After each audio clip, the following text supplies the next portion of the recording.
This, this is how a genuine American city is supposed to feel like. You don't need to know anything about architecture to see how or why this works. In the next few minutes, you and I will see how we used to build and why it still holds up. Come on, I'll show you. You won't find Christ Church on the list of the world's most celebrated temples. It is designed with modesty and restraint, and this is deliberate, a monument to colonial craftsmanship.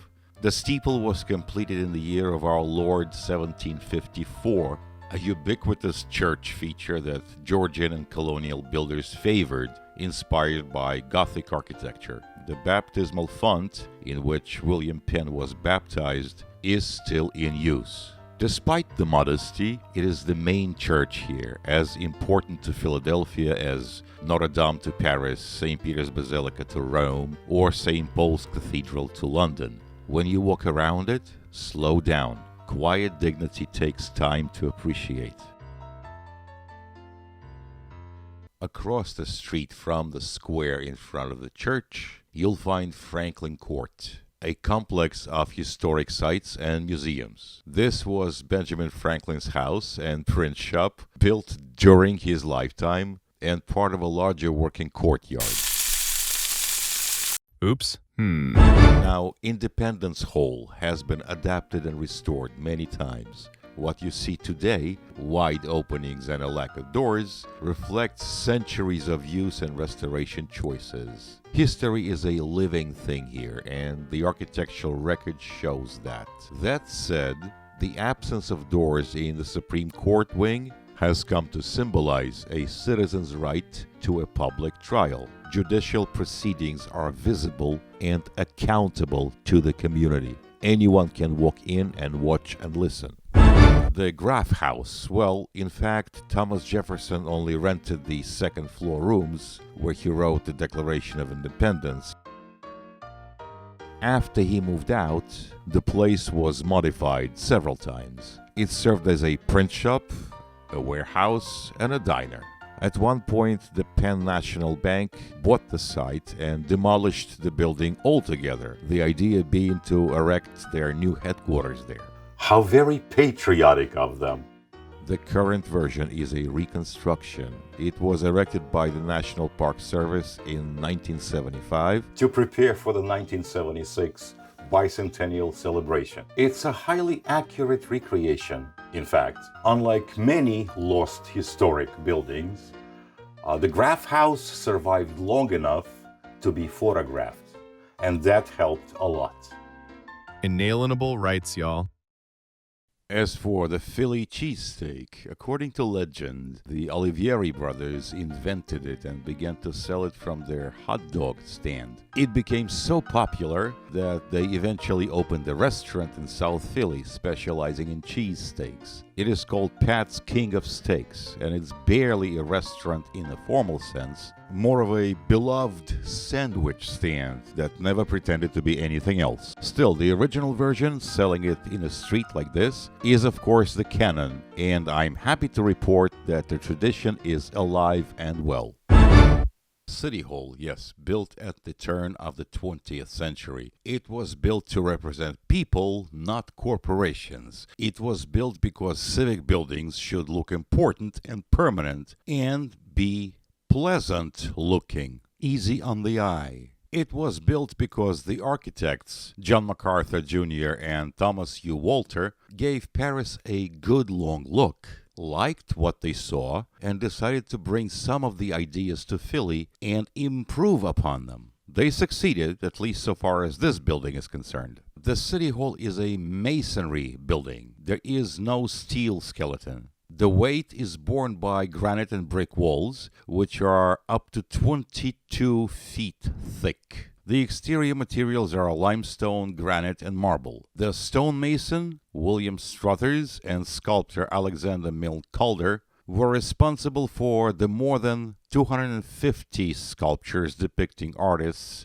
educators, and engineers who embodied American ideals and contributed to this country's genius. It's truly a beauty and a masterpiece. The statue on top is, of course, William Penn, the founder of the province of Pennsylvania. There's a running irreverent joke about it, known to all Philadelphians, but we'll cover it in one of our next videos on Philly.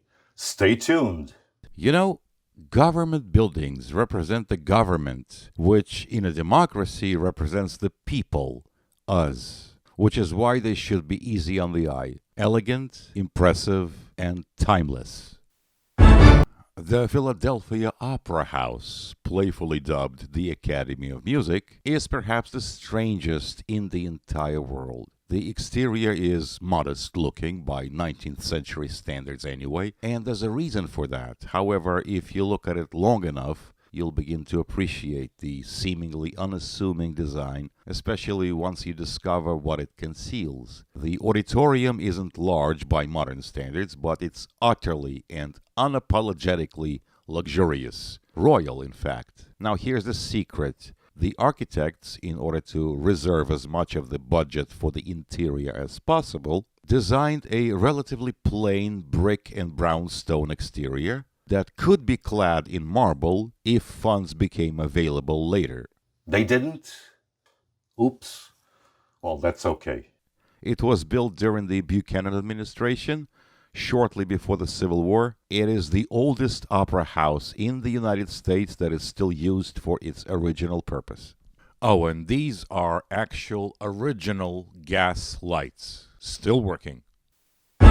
This needs to be mentioned. Philadelphia's Trolley is cozy and charming, perfectly in keeping with the city's spirit. That's what America's former capital feels like, at least in the parts that have been preserved. Cozy, charming. Of the 7 Philadelphia metro lines, including Patco across the Delaware, one is a trolley line, another is light rail, another light metro, and the rest are just plain subways. The trolley lines begin beneath City Hall. They run underground through the historic center, then emerge, branch out, and continue at street level into the outer neighborhoods. Cozy and charming. They are part of Philadelphia's history. And now there are plans to replace them soon with generic international light rail cars. Now don't get me wrong, I like those. I am a big fan. The Hudson Bergen light rail cars are excellent, and I loved the ones I saw in Venice. I'd welcome them in New York,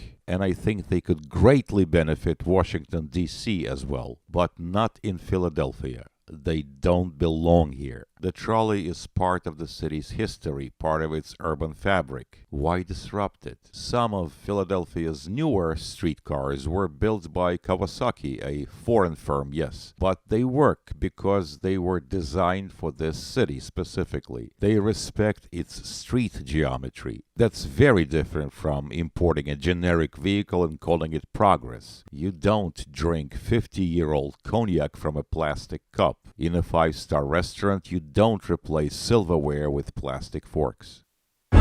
Now let's get back to the human scale section of Philly. This is probably the most endearing part. It's amazing how much of history has been preserved here in purely residential areas. Many of the 18th century houses have been renovated, touched up, altered, but not completely rebuilt. Houses built in the 19th century and even in the 20th century do not clash with the older ones. There's unity for you and the sense of ensemble and, yes, history, a lot of history. As you head up Spruce Street, you might light upon this little alleyway. To your right, that's Quince Street, and there's this tiny maze of narrow lanes and old houses. I once used this area for one of my paintings. It's titled Rendezvous in Philadelphia 1776. And believe it or not, except for the 2 figures, male and female, in historic garments, I didn't have to change a thing because nothing has changed on this street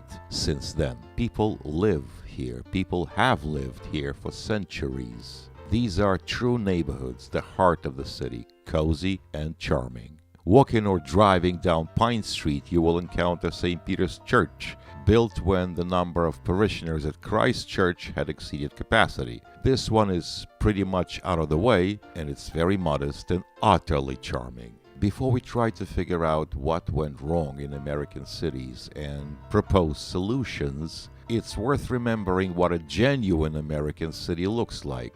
Philadelphia is not a museum. It's a living, breathing city, the most historic of all American cities, and we might as well look at its historic sections as a standard. In our next video about Philly, we'll talk about what happened, well, just a few blocks away. You don't have to look very far. Thank you for watching. I'm Ricky Vernio coming to you from Brooklyn, New York, and I'll see you soon.